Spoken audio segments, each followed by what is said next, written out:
Hey, what's up, everybody? BDL44 coming at you with another video. All right, today we played the Houston Rockets, same team that we saw last week, about 4 games ago, and we lost in their house. And I told y'all before the game started that if we don't take this team seriously, they're gonna blow us out, and we did lose that game by a nice margin. My thought for this particular matchup is this is another tricky basketball game against that same team, and the reason why that is because Bron and AD are both game time decisions. We know AD is dealing with his hip, and it's kind of hampered him. Is that the word? Got him kind of being held back, not really playing his best. He has been blocking shots and playing good defense, but his offense has been not up to par for his standards. He had 40 against them in the last game. We still didn't win. That should tell you something. The Houston Rockets, from what I saw, they're fourth overall in the best defense in the league right now. They're playing some of the best ball in the league defensively. We're gonna have to be very careful because here's what I see. Their injury report is telling me that Terry Eason is game time decision, that Amen Thompson is a game time decision, and they are also missing someone else. I forgot who that was. I think Marjanovic. It might be Boban. I'm not really sure who else is out for them. The Lakers, of course, as I said, Bron and AD are game time decisions. Vando and Vincent are still out, but we do have Jalen Hood-Schifino, who's a game time decision, which we're really excited about in regards to that. He did suit up for the last game, but tonight he may actually be able to be checked in if for some reason the coach wants to use him. I doubt he'll get a lot of minutes this season anyway, but just to have him back, maybe he can get down there to the G League and run around when he's ready. So he's a game time decision tonight. That's really good. Here's what I'm telling y'all to be careful about. Because Terry Eason is a game time decision, they're going to be down a small forward. That means there's minutes for a guy by the name of Cam Whitmore, of whom we passed on. Decided not to draft him, took Jalen Hood-Schifino. From what I understand, this dude is coming off a massive game in the G League. He had like 8 steals, something crazy like that. I don't remember exactly what the stats were, but he went nuts. This player is a lot better than the role that he's been given. A whole lot better. And while they haven't been using him, if they check him in, he has the type of strengths that we have not been able to defend. And that's the key to all of this. Teams that we've been losing to are teams with athletes. Orlando, Sacramento, this team. Teams that have uber athletes that are 10 times faster than the guys that we're running. This is the problem that we have today. They're bringing in potentially both Amen and Cam to actually possibly get some minutes, depending on what happens with Terry Eason, who they may or may not play. He's dealing with a lower leg injury. He played in the last game against the Clippers. It's been a couple days since that game, so guys could have healed up. They also could opt to sit him. He is a heck of a rebounder, a heck of an offensive talent, a heck of a both two-way guy. He's fantastic, Terry Eason. But I think we can manage him a bit better than the strengths of those two other guys who could be potentially playing in his stead. Now, I know Amen Thompson is a natural-born point guard who cannot shoot the three, so they're not going to really be able to use him a whole lot. But the problem is he is uber talented on the defensive end, just like his twin brother, Ausar Thompson. They both make plays on the offensive end. They both have some of the best athleticism in the game right now, and they both are very talented defensively. So anything that Ausar can do, potentially Amen can do better, except for shoot the three, and that's the point. That's why he was drafted first. Now, he's coming back from an injury. I don't know if he'll go. He's missed about 6 games in a row. He probably won't be his best. But even him at half of what he can do is still more athletic than some of our dudes. That's just what it is. So we're going to have to understand that this is a struggling rookie who's coming back from injury. And as I always tell y'all about guys coming back from injury, sometimes it's the injury that makes them work out the right way to come back even better than they were before they got injured. Because they have to focus in on certain things, because they're coming back from injury, that rehab process can put them in a different conditioning level and a different focus level. Guys sometimes come back healthy. By the way, I remember who that was that they were also missing is Victor Oladipo, who's on this team. He will not be available. He was the one that was out, not Beaumont. So we got to understand something. They're already going to be starting Dillon Brooks, who's playing some good ball right now. This is a better year for Dillon Brooks. He's had a chip on his shoulder every time he sees LeBron. It's a thing. Every single time. Alperen Sengun is a guy who's playing at an all-star level, in my humble opinion. Can make passes, can dunk the ball, big body guy, play some defense a little bit, can steal the ball, definitely. A talented player, very, very intelligent. Fred VanVleet is a guy who's won an NBA championship, who's found his footing with his team rather quickly. He is also the other star on this team, basically. When you look at the box score over the last couple of games where they've been winning, since the Clippers literally broke a 6-game winning streak that they had, it was basically Alpi and Fred doing the damage, with Fred basically getting double-digit assists every night, including the game against us, where he had double-digit assists. I don't remember exactly how many. Jalen Green is a hot and cold kind of guy. Some nights he comes in, balls out. Some nights he doesn't. But he's arguably one of the most athletic players in all of basketball. Arguably one of the most athletic players in all of sports. He was killing us last time we saw him. Just lay up awkward shots, speeding past our guys left and right. You got to respect the ability and the high-level upside of a Jalen Green. Jeff Green has found his footing with this team. He's having a good start to this season. He's an older guy, but he's not playing like it, and they've been getting a lot out of him. I think Jabari Smith is a player who's a lot better than he's been able to show, and he's kind of teetering on a double-double every night, 7 points, 8 rebounds, that kind of thing. He is better than he's been playing, but the role that they have him in just has him as a lesser player right now. They just don't need as much out of him. But if for some reason they want to feature him, do not be surprised if he is a superstar when he's featured. Sort of like, in some ways, like our version of Christian Wood. That's kind of how they're using him. And he's just better than he's been able to show. And defensively, he can track you all over the court. I scouted this dude last year. I know how good he is defensively. So we need to be very careful. Even though he's not playing up to his standards, I had to drop him in a couple fantasy leagues because I could just find better options. At any minute, he can make me regret that. And that's coming. It's just inevitable. It's coming. He's been working on his game. I just think they don't feature him because they want to feature Alpi and they want to feature Fred, and they just got so many different options that they just can't get him to his highest ceiling. But because they could be down some forwards, because they could be messing around with the rotation in such a way, if for some reason they do get him the ball, we had better make sure we're ready, because he could stretch the floor, he could do a lot of damage, and he could help on the defensive end, like I said.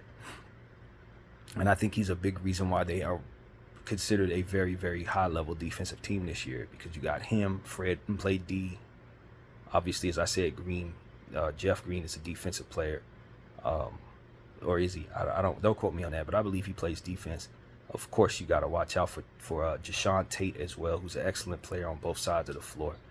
Who's a big body, who's going to draw fouls, get into the paint, score the ball, shoot the three at times. You got to watch out for him. Since Terry Eason is a game-time decision, you'd expect to see more Jae'Sean Tate tonight, more Brooks, and maybe Cam Whitmore. If they got any sense, they'll play Cam Whitmore, because I know that we can't guard him. It's the same thing I said about the Memphis Grizzlies playing Kenny Lofton. It's the same dynamic. When you got a player who's that good, just because they're a young player or just because they've had issues or whatever the heck you think, does not mean that you can't put them on the floor and they go completely berserk, because that's exactly what both of those players could do. If I'm a team out there that doesn't have no talent, I'm gonna target both of them dudes. I'm going to get Kenny Lofton. I'm going to try to get Cam Whitmore out of Houston. Now, I don't know if Houston values him high or not, since they got so many small forwards. Terry Eason eventually is going to have to be paid. Jae'Sean Tate is a guy who's going to get a good contract in this league. Amen Thompson, like I said, can play some small forward if necessary. Probably be good there at that position as a playmaker. If he could stretch the floor just a little bit, his 3-game is not there, so I know that hampers his upside in some areas. But believe me, you give Amen Thompson the ball and tell everybody to get out the way, you're going to get a lot of production. Whole lot of production. So him not being able to stretch the floor is sort of like Ben Simmons not stretching the floor. That don't mean he can't walk away with a triple-double. It don't mean he can't get 40 points dunking the ball each time. So this is what I understand about Amen Thompson. He's had a bad start to the season, and maybe they don't use him too much because they do have other options. But if he gets on the floor, I'm concerned we don't have anyone who can guard him. And if they put Green on the floor and Cam Whitmore on the floor at the same time, I'm certain we don't have anybody who can guard them. That's the 3 most athletic players on one team, in my opinion. Those guys right there. Jalen Green, Cam Whitmore, and Amen Thompson. You're not going to find 3 players on the same team more athletic than them dudes. You're just not. It's Canvas League, I promise. You're not going to find 3 better in that way. So that's what we need to understand. They're full of athletes, and they don't halfway use the ones they have, which means that they're, it's in theory, fresh, especially Cam Whitmore. Fresh. Ain't been running, ready to show what he can do. Probably would love a trade out of there so he can get on the team that allows him to showcase that. So this is a night where I think the possibility of him getting on the floor could be pretty high if Terry Eason is out. Now, if Terry Eason's out there, like I said, Terry Eason's upside is all-star. He's in that same position as Cam. You get him on the right team, and he could be his own small forward. He could arguably be the best player on the team. And so that's just how much talent Ime Udoka has to coach this season. It's everywhere. Their bench is one of the strongest in the league. You got to watch out for Aaron Holiday, who's feeding off of that energy as well. He's having a good start to the season. They got a center. I can't think of his name at the moment. Maybe it'll come to me in a couple seconds, but they picked him up from the Phoenix Suns. He, too, is somebody you have to be very careful about. We talked about him a lot last year, which is why I'm frustrated about not having his name in my head. But with the Phoenix Suns, he was somebody who, during portions of the time when they were missing Ayton, he had fantasy value. He was playing really good ball. I was able to even pick him up for a couple weeks. So we got to be careful about just exactly how talented the Houston Rockets bench is. It's one of the best in all of basketball. And so this is what I know, man. I've been telling y'all about the Houston Rockets for a couple years now. They've been piling up picks, and they've been drafting very well. And this year, they just, something went funny with the draft. I would say they got lucky, but it seemed like conspiracy to me. But they were able to get 2 top 5 talents in the same draft, in Cam Whitmore and Amen Thompson. It's the Lakers. Y'all know how everybody want to come back and play against the Lakers. I expect Amen Thompson to be available tonight. And like I said, as far as most people are concerned, he's probably not playing great ball. If you're a casual and you just look at his stats, you probably say he's going to be a bust. I'm telling you, and I'm serious when I say this, I don't know that there's a better athlete in basketball. I don't know that there is. When you talk about exactly how much he can do darting all over the floor and flying all over the place, you talk about Miles Bridges' athleticism. You're talking about Jalen Green, his teammate. You're talking about Shaden Sharp. You know, this is the type of athleticism in this guy's body. Like he's different. Ja Morant, he's one of those, man. So you need to understand that when going up against a guy like that, who is the 4th overall pick in the draft, who is playing bad to start the season, who is coming off an injury of 6 straight games, he will not play bad for much longer. The only reason why he's even not having the ability to show what he can do is because they don't trust him to stretch the floor, which, like I said, it's almost equivalent to not trusting Ben Simmons when he's at peak athleticism, when he's absolutely his youngest self. It's the same thing. He just needs an opportunity, and he needs a bunch of shooters around him.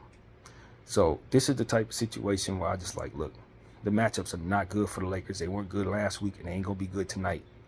But we are home. We have won all of our home games, and we do owe this basketball team a serious matchup against them. We're going to be wearing our Sunday whites, of course. They're going to be wearing their black uniforms, and I expect for them to try to run us out the gym, and I expect for us to try to meet that intensity the same way we did against the Portland Trailblazers. But they are not depleted like Portland. They're not depleted like most of the teams we've been beating up on as of late. They are more like Sacramento, who has everybody, basically, and ready to go. And just like Sacramento, Fred VanVleet can attack you fast and hurt you in a lot of areas, keeping the cohesive nature of their entire team intact with his passing ability and his defense.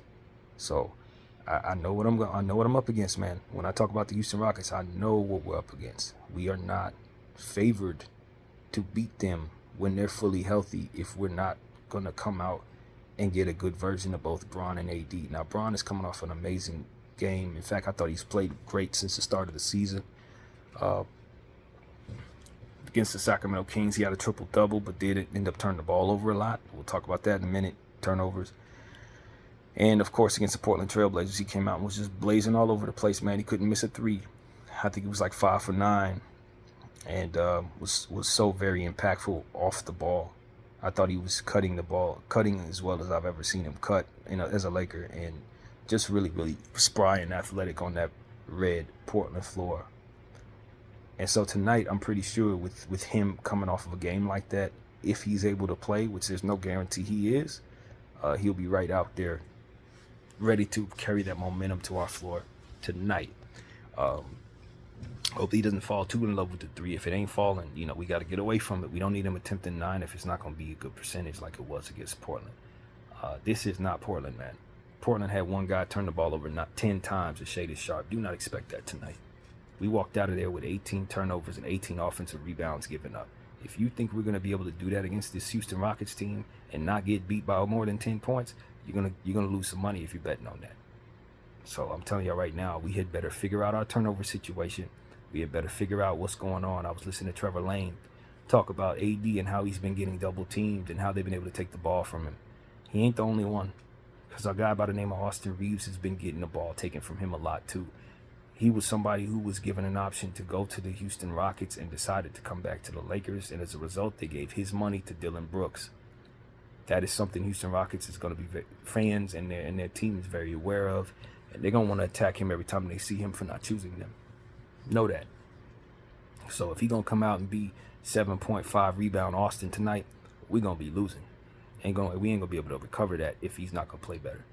And against Jalen Green, he's already been shown it's a problem trying to guard that dude. And it's going to be even worse if we try to put him on Cam or Amen Thompson. It's not going to work. You got to respect the size of this team. They have big guys, man. That's one of the reasons why I like the roster so much, because you're looking at Cam Whitmore at like 6'7", 235. Amen Thompson's like 6'8", all muscle, all athleticism, all strength. Alperen Sengun's like 6'10", 250, 240, something like these are huge people, man. Jabari Smith, I think, is close to 7 feet with very long arms. Dillon Brooks is a bigger body who can body up with a lot of people and has had individual success against LeBron James this year, and I'm very certain that he's gonna come out with a cocky attitude on our home floor, just like he always does. Jalen Green is about 6'6", all athleticism. So it's like we gotta be careful, man. Fred VanVleet is a short dude, but he's stocky. He's not somebody that you're just gonna be pushing around. He's definitely somebody who has a high level of talent and has already proven he can win a championship in this league. And Ime Udoka, I could argue, is one of the most talented coaches in basketball. So if we're not taking this team seriously tonight, man, we are going to get beaten on our home floor for the first loss of our season. And I don't want that. I want us to continue our home winning streak. It's bad enough we have a hard enough time winning on the road. This is not a tournament game, unfortunately, so we're probably not going to bring that intensity. Maybe one of these stars might want to sit. But they need to understand that this ain't the regular Rockets, man. This is a team that you're going to want home court advantage against. It's a team that's likely going to make the playoffs if they keep this up, and I don't see why they won't, given the fact if they lose people, they get better, because that's just the way that they're rotating right now. If Jeff Green goes down, they get better because they're going to be playing Cam Whitmore. You understand what I'm saying? So they play Jashawn Tate more. They're going to have to play Tyree Eason more. So if certain players get removed like Dillon Brooks, his team improves, because the people behind them are just simply higher level talents. That's what happens when you draft everybody after getting so much out of the draft over the last several years. People mortgaging their picks to these guys left and right. The Harden trade and various different trades that they've made over the years have just made them rich in draft equity, and they've drafted some of the best talent that's come through this league over the past 3 years, 4 years. So that's what you need to understand about the Houston Rockets. They are basically a super team. A natural born one like the Golden State Warriors. They just got to put it all together because they got all these guys bird rights, and as a result, as they develop into whatever it is they're going to be, if it comes together, they're going to be probably one of the best teams in the league, just like the OKC Thunder. I mean, it's lottery talent up and down both of those teams. So that's what I have to say about the Houston Rockets. Not surprising to see them succeed. They lucked out in picking up this coach, and Ime Udoka. He's a known winner. Took Boston to the finals in the only season he was coaching there, and like I said in the last game, it's going to be a lot of people who disagree with this, but I think this team is just as talented as that Boston team was, just as naturally gifted as that Boston team. Not as seasoned, but just as talented. So we need to be on our toes, man. The Lakers are not playing the greatest ball. If we would have played this Houston Rockets team the way and we played that tournament game against Portland, I don't think we beat them. I don't think we beat them. Now, the good news is, as I said, the Clippers did, in fact, beat this team. And as I've been looking at something in their stats, they have been turning the ball over a bit more over the last 4 games. Each and every game, their turnovers go up and up and up and up. And I believe they turned the ball over about 15 times against the Clippers. If that trend continues, they're probably going to turn the ball even more against us. And with Terry Eason potentially a little hampered, that might help with that as well, given the fact that he is somebody who gives them extra possessions. He was definitely someone who got the offensive rebounds a lot against us in the last game, and that's what he's prone to do. So is Jae'Sean Tate. They're both fantastic offensive rebounding talents at the small forward position. Not to say that the people they're going to bring is any less talented, unfortunately, because they are. Cam Whitmore can steal the ball like crazy, and we need to be ready for that. Amen Thompson can do all of those things as well. The only thing Amen can't do is shoot the 3, and so you leave him back there and prove that he can. If for some reason he gets on the floor. So these are things I'm paying attention to, man. I have a healthy respect for the talent and the coaching, and that is a very serious combination when you consider we're in the Western Conference. Our team, like I said, we've been playing some solid ball at times, against lesser teams who are depleted. Memphis Grizzlies, we really gave them a great show. Tournament play, knocked them off on our, beautiful tournament floor. Black jerseys. It was just a whole ambiance that we really benefited from. Cam Reddish has been playing fantastic. So I expect for him to continue doing that, stealing the ball, just continuing to instill confidence in all of us for him and his defense, as well as shooting the ball, the 3 ball. He's been much better at just about every aspect of his game. So I'd like to see him in the starting lineup. Taurean Prince did some good things in these games, even though you know how I feel. I'm not going to get into that, but I just feel like he should be pulled down in the pecking order a bit, replaced with Rui Hachimura, whom we need more from. And, of course, Christian Wood coming off a double-double. I thought this was one of the better Christian Wood games that we saw against the Portland Trail Blazers. He obviously was a Rocket. He obviously only attempted 1 shot the last time we saw the Rockets. That was a big conversation we had after that game. I need him to come in and make up for that. He needs to come in and make up for that. You know what I mean? D'Lo, from a shot perspective, has been fantastic. From a passing perspective, has been fantastic. Didn't do as much in the last game, but still was just as hot with the minutes given. He just wasn't featured as much against Portland, but we're going to need him to continue playing well against this team, and we know that he's going to have good defenders on him. So we need to be careful with that. I expect D'Lo to have, his hands full, but I also expect for him to dish out a lot of punishment, shooting the ball if he can stay hot. And so, Bron and AD, hopefully AD is healing. Obviously he said he's dealing with his hip, and it's affected his jump shot. From what I understand, he's shooting like 5% from the jumper, from 15 feet or what have you. So, we don't want him to not shoot, but we definitely need that thing to fall. He did hit one at the end of the game, so hopefully that can carry over into this one. But that jump shot has been cold, and it's basically like a turnover, sending the ball the other direction in a lot of cases because we're not rebounding the ball very well. So, we need AD to be much more efficient. He's going to be going up against a good set of front court players, regardless of who they match him up with. Either it's Alperi Sengun, who's going to play physical with him, or it's going to be a Smith, who's also, as I said, a very good, talented, long-arm defender. So he's going to have some solid defensive players on him tonight, and they're going to swarm him just like every other team does. So we need to be ready for Anthony Davis to either play well or sit down, because if he's not healthy, we can't have him turn the ball over 6 or 7 times against this basketball team. They're going to get out in a fast break. They're going to convert. That's just what it is. So that's what I'm most worried about. If I'm thinking about anything in regards to this team, it's how we turn the ball over against the Portland Trail Blazers and how well they're going to be in transition with their athletes. They got transition players up and down the roster. Everybody there can run the fast break at a very high level.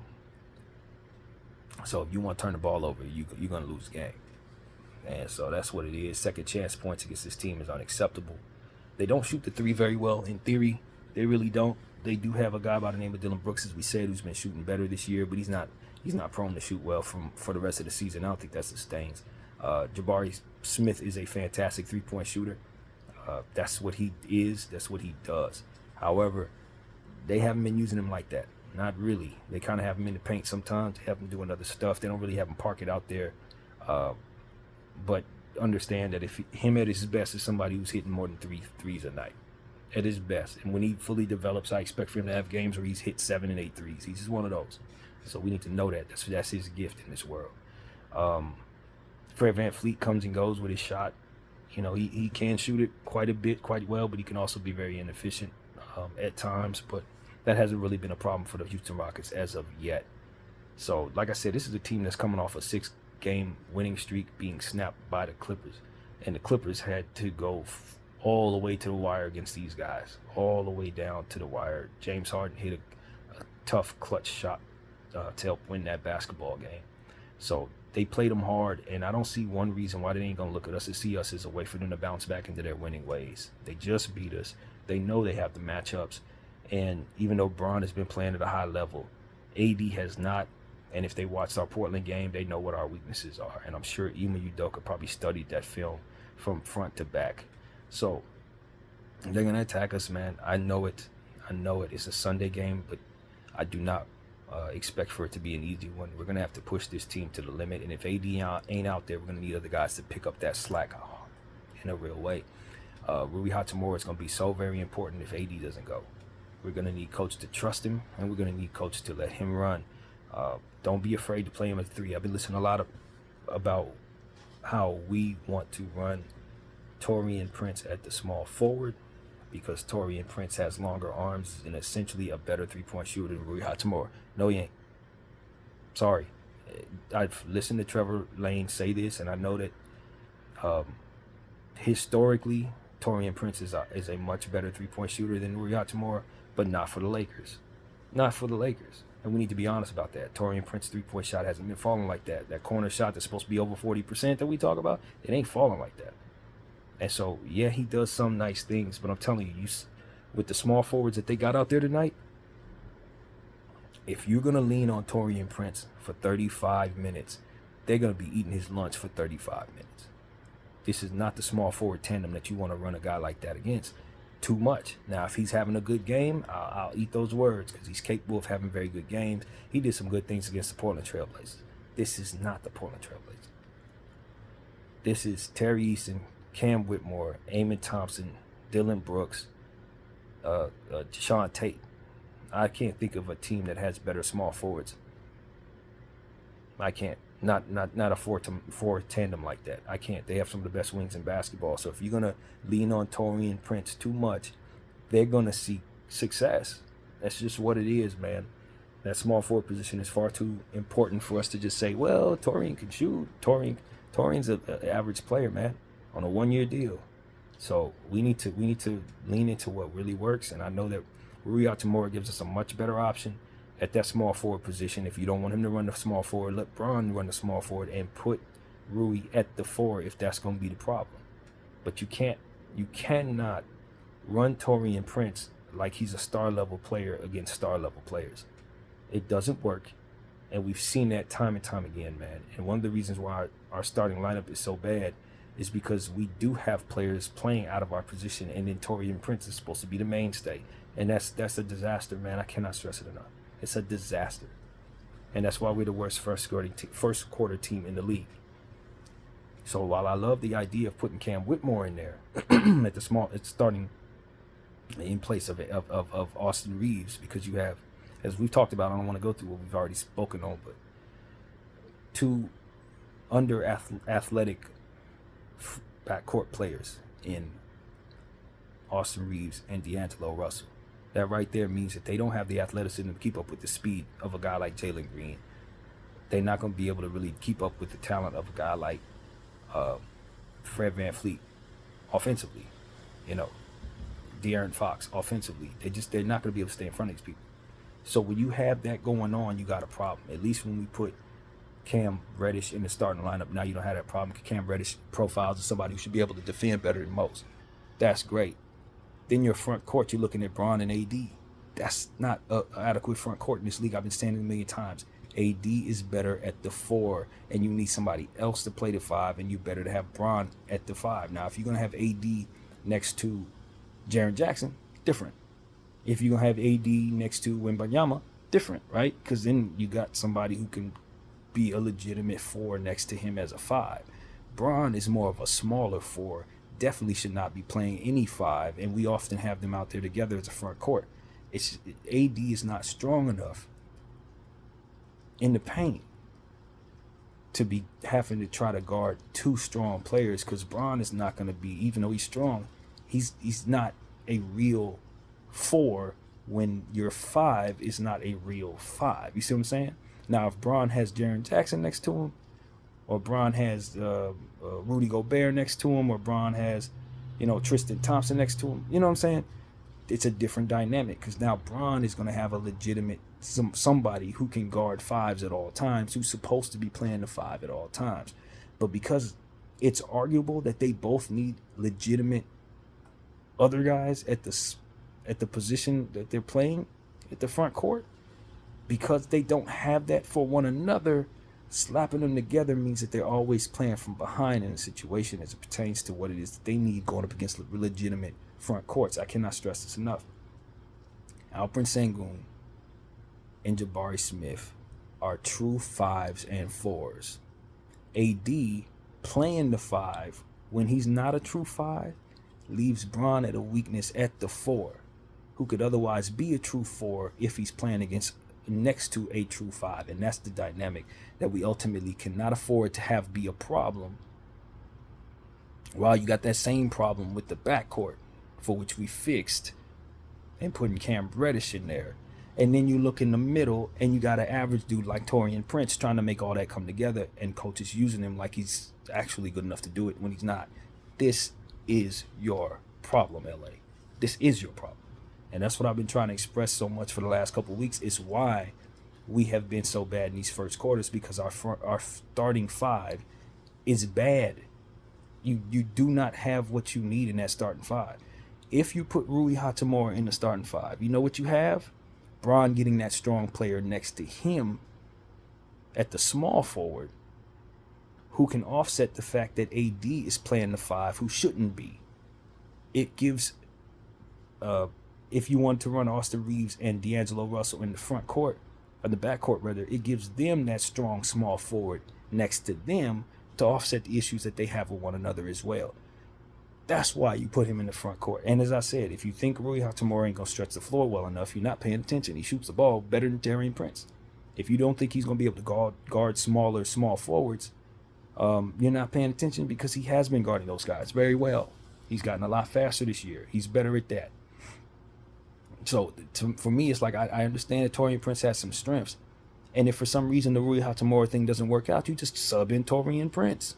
It's not hard to do. But to have Taurean Prince coming out starting and you leave him on the floor without calling timeouts while this team is having struggles with their front and back court, hell yeah, you're going to be down by 15 and 20 points every night at the end of the first quarter.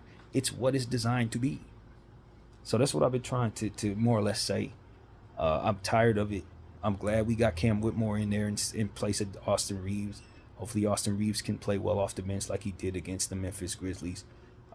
Did not have a good game against Portland, but we still won the game. But when you got a team that's slotted together naturally with everybody playing in position and their bench strong as hell, you cannot come out there with a little janky small, front line and back court with an average small forward and think you're going to have any success. They're going to run you out the gym.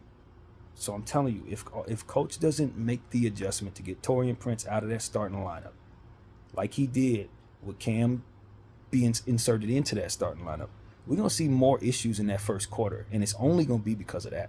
It's the only reason.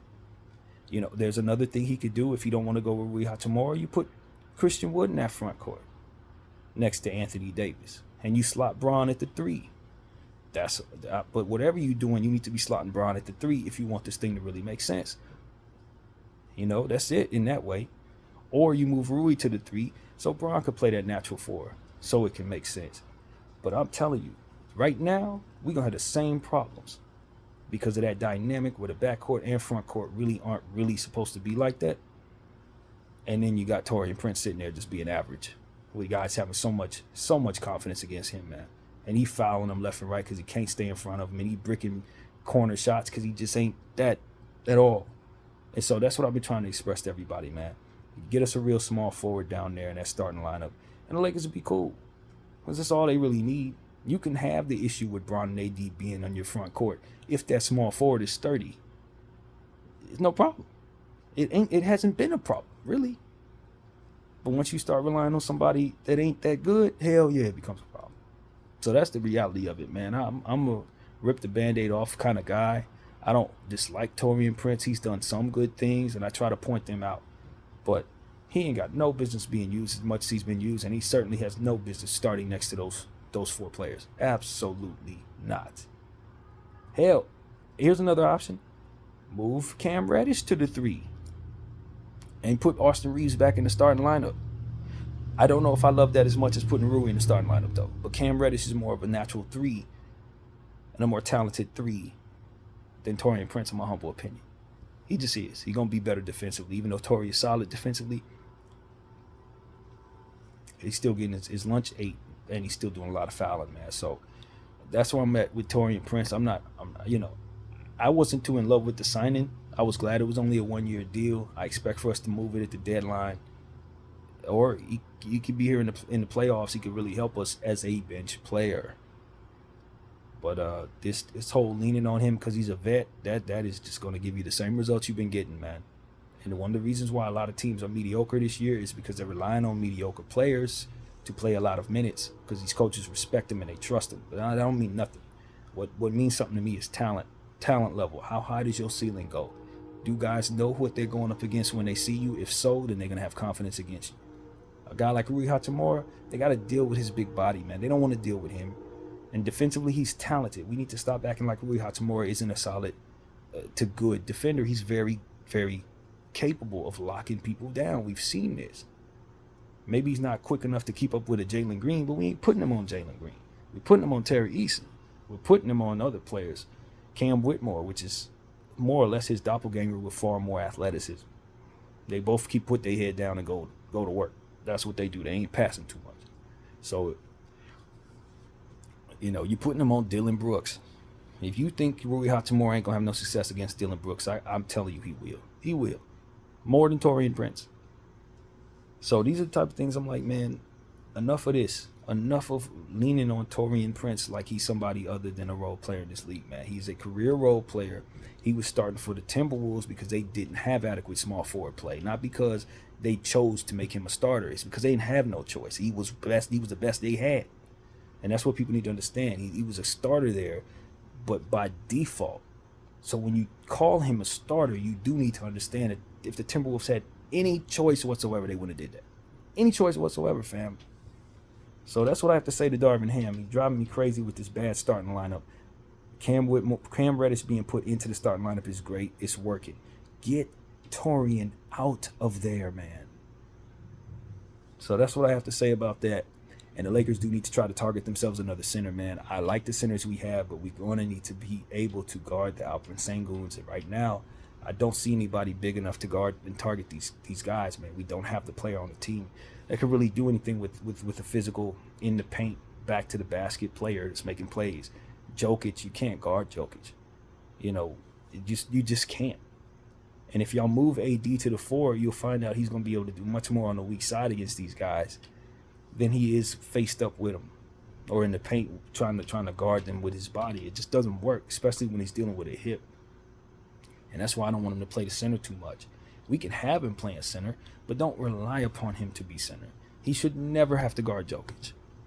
You know what I'm saying? He should never have to guard Alperen Sengun. You don't want a guy who's made of glass dealing with people that bang against him, bro. So I don't know why the Lakers haven't addressed this. You know what I mean? I love the length of Christian Wood. He helps. I love the length of the guy we got from New Orleans. I can't think of his name right now, but it'll come to me in a minute. Jackson Hayes. I love the length. That looks good on the basketball floor. They play well together. But none of them, or a combination of them, double team or a triple team, is going to do anything with Jokic or Embiid. You're going to get beat. And so we need to understand that Alperen Sengun is just like that. He's another one of them dudes. He's developing. He's going to turn into that. And he's starting to play like that now. If he gets a triple-double tonight, it won't surprise me because that's his game. And that's what is going to happen when you put slight players against him. No. So I'm going to need Rob Pelinka to target a center, man. I know we talking about trying to get Zach LaVine. That's cool. If you ain't going to bring a center with him like Vucevic, you might as well not even do it. You might as well not even do it. And the need for us to bring in Alex Caruso, I love AC. But since Cam Reddish is kind of turning into somebody who can do some of the things we need AC to do, that's not the highest priority for us, man. We need a big body. That's what we need. A big body that can make it so that AD can go back to the 4. LeBron could have a little more rest. Or have that player next to him when AD goes, sits down. But we're going to need that big body on that floor, man. Somebody who can match up with these people. And so that's it. I don't see that on this roster. And we know we're destined to see these players, man. It's just a matter of time before we find ourselves in a playoff situation where you got one of these dudes that I just mentioned getting 40 on you a night. And when it comes to Jokic, I don't know if there's a player out there who can guard him, but I guarantee you, if you think Rui Hachimura is going to have any success against him since we can't put anybody else on him, believe me, he ain't. We've seen that already. But he was our best option last year.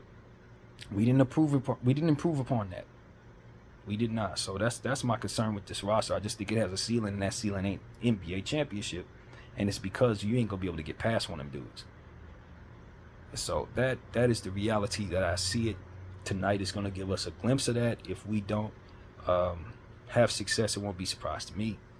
Because the matchups just don't fit for us. And as long as we're still continuing to lean on Taurean Prince for 30, 35 minutes, unless he's having a super great game, you're going to be run up out the gym by them small forwards that's out there, man. It just is what it is. So expect Jalen Green to have a bounce-back game. I think his efficiency kind of fell off against the Clippers a little bit. I expect for him to want to run hard. So we're going to need Cam Reddish to really, really track him well, man. Austin Reeves should not be put on him for very long. He go eat Austin's lunch. We know that. You do it every time. So don't put Austin on him. It's like asking him to wake up, basically. Coach Ime Udoka mentioned last time that he even reminded Jalen Green that they chose Austin Reeves over him for the USA basketball team. And that's what woke him up in the last game to go crazy against us. Don't think he can't do that every single night against our backcourt. He can. Every night. So, like I said, athleticism is our weakness. Fast break transition teams are our weakness. Teams that can get offensive rebounds are our weakness. All of this is what they do. All of it. So, if we don't come out with a healthy AD and a very, very well-intentioned Bron James, we had better have a strong Rui Hachimura, great offensive Austin Reeves drawing fouls against those particular players. And we're just going to have to understand that there's certain things we ain't going to be able to stop. If Cam Whitmore and Amen Thompson on the floor at the same time, you had better understand the athleticism of them dudes, man. That's what I got to say. And please, don't let Fred VanVleet pick us apart like he did last time, man. It was so embarrassing to see him continue to run the same damn play. Top of the key, pump fake, pass to the paint, layup to Alpe, layup to Smith. It was unbelievable how many times they ran the same play on us in the third quarter, yo. And they just kept eating. So these are the type of things. I'm looking at Darvin Ham, I'm saying, yo, man, seriously, bro. This ain't one of them games. This ain't the good old Rockets. Not this season. This is a playoff team this season if they stay healthy. Even if they don't. Depending on who they play, it should still be a playoff team, man. So that's why I had so much to say about these Rockets. Do not take them lightly. BDL 44. I thank you all for watching. I'm out.